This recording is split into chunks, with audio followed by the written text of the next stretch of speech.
Merci à Monsieur Lamy de bien vouloir participer à cette interview. Vous êtes médecin généraliste et depuis 1992, vous vous intéressez fort aux toxicomanies. 1992, c'est également l'époque où on débute les traitements de substitution par méthadone. Vous êtes président du réseau ALTO, ALTO étant l'acronyme de Alternative aux toxicomanies. Vous êtes également administrateur d'Eurotox et vous êtes aussi enseignant en médecine générale à l'Université catholique de Louvain. Maintenant, pourriez-nous dire quelle est la fréquence des addictions dans la population générale et également leur fréquence relative?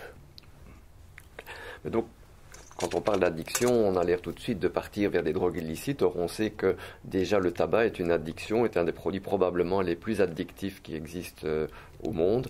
Il y a quand même pratiquement un quart de la population qui est dépendante de la nicotine, ce qui n'est pas négligeable dans la population adulte, sachant que déjà cette addiction commence vers plutôt 11-12 ans. On a d'autres produits, bien comme l'alcool par exemple, qui va jusqu'à 8 à 10% de consommateurs problématiques dans la population adulte. Consommateurs problématiques, c'est-à-dire plus de 2 unités d'alcool chez la femme et 3 chez l'homme, qui sont les critères OMS, et donc qui finalement ont des soucis par rapport à l'alcool.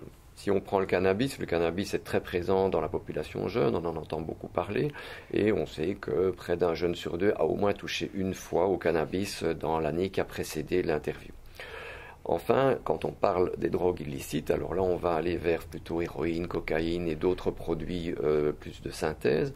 Eh bien là on estime qu'on a un bon 0,5% de la population adulte qui est consommatrice de ces produits, dont ce pourcent et demi ne semble pas énorme, mais ça touche quand même, ça fait à peu près quand même 60 à 100 000 personnes qui en Belgique sont en dépendance par rapport à ces produits, dont on estime un quart vont être en demande de traitement chez un médecin généraliste ou dans des institutions. On parle surtout en fait des héroïnomanes, ou beaucoup des héroïnomanes. Mais héroïne est un produit, mais quels sont en fait les autres dérivés de cette héroïne qui peuvent poser des problèmes au point de vue addiction? Donc en fait le chef de file c'est l'opium. Et de l'opium dérive évidemment toute une série de produits dont on connaissait bien en tant que médecin la morphine, l'héroïne qui est aussi un produit médical qui a été utilisé notamment donc en pharmacopée, je dirais plutôt avant la guerre, mais qui est dans la pharmacopée. Il y a alors toute une série de nouveaux produits dérivés de cette morphine et qui peuvent poser des problèmes d'addiction en ce qu'on appelle opiacés de prescription. C'est vrai, il y avait aussi un produit qui s'appelait le Temgesic, commercialisé le Temgesic il y a 20 à 30 ans, qui est en fait la buprenorphine, qu'on prescrit également maintenant dans le cadre d'un traitement de dépendance à l'héroïne.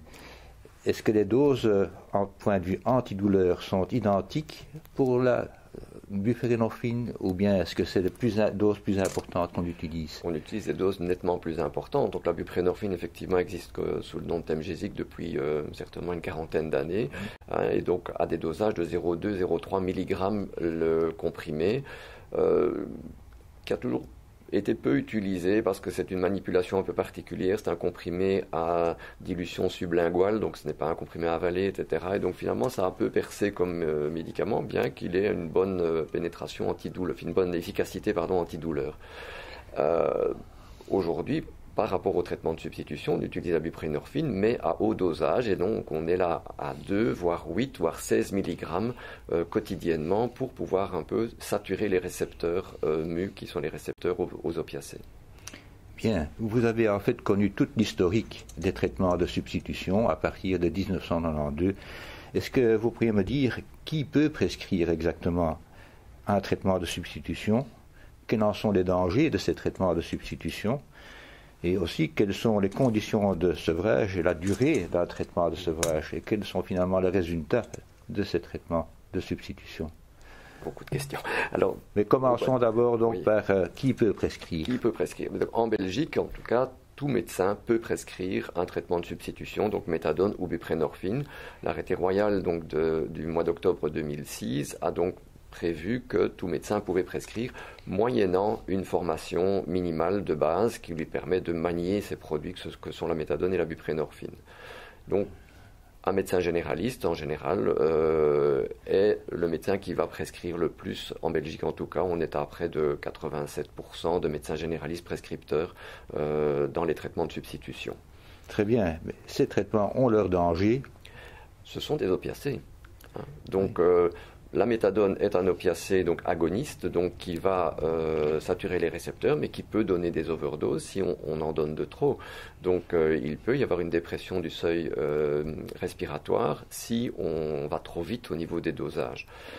La buprenorphine, par contre, a cet avantage qu'elle a un effet plafond et que donc on ne pourra jamais avoir d'overdose sous buprenorphine. C'est un élément de sécurité en primo-prescription. Bien, et alors maintenant, quelles sont les conditions de ce sevrage? Sa durée? Donc les conditions, c'est d'essayer de créer un contrat, un lien fort entre le patient et son thérapeute, et probablement étoffer ce lien thérapeutique avec psychologues, assistants sociaux, pour essayer de reconstruire en fait finalement une vie personnelle, sociale, professionnelle, familiale, enfin tout ce qui s'est délité, détruit pendant les années qui ont précédé, pendant les années où le consommateur usait de ces produits dont certains peuvent être vraiment très très agressifs. Donc au niveau du résultat, le résultat est d'une part lié à la dose. Oui. Plusieurs études ont démontré que l'importance de la dose d'opiacés de substitution est très importante. Donc il ne faut pas avoir peur de monter dans les doses pour saturer tous ces récepteurs et distraire, si on peut dire, le patient de sa recherche d'un opiacé à effet rapide.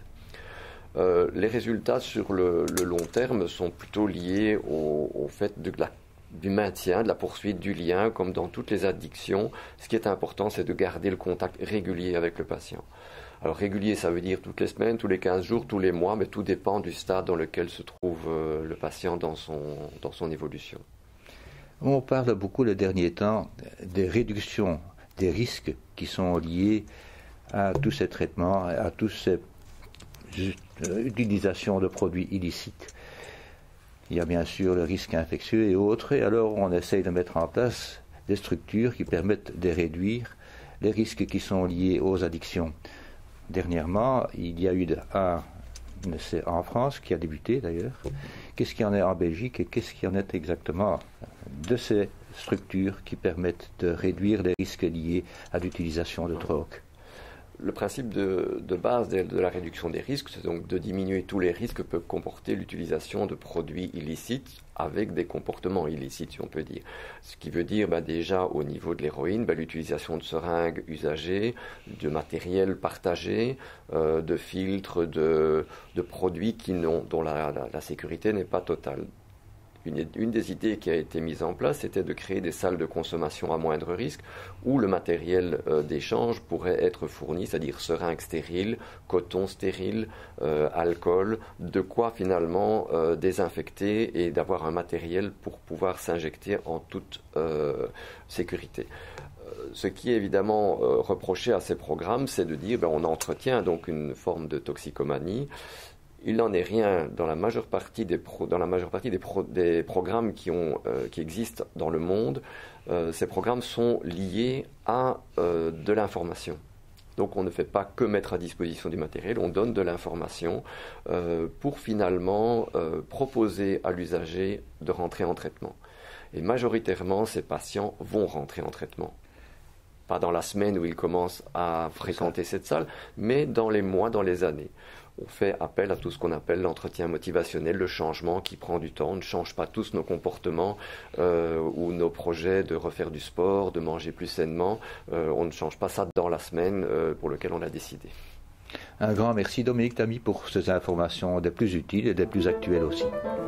Merci aussi.